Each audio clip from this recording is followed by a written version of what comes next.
Scottish Mythology Explained, Mucklemouth Meg.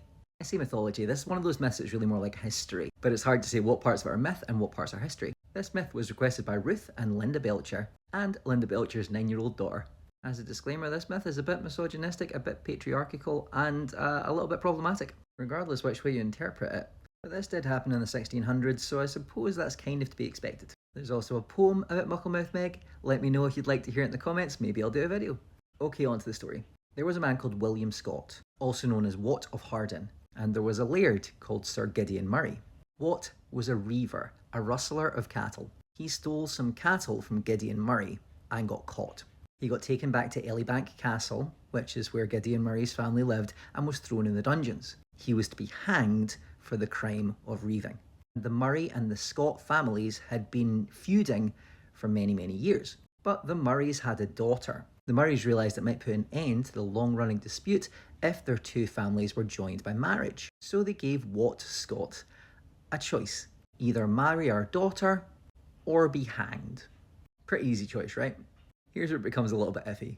Their daughter was known as Mucklemouthed Meg, which means Meg with a big mouth.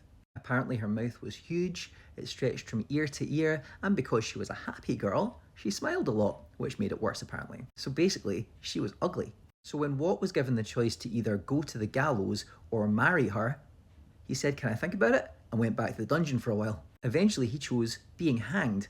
As he was being led to the gallows, he saw Mucklemouthed Meg crying and realised that she actually cared for him. He relinquished and said, "Fine, I'll live and marry her." Then they had a long and happy marriage. The moral of the story being sometimes it's good to marry a woman for who they are, even if they're ugly. That might be a better option than just dying.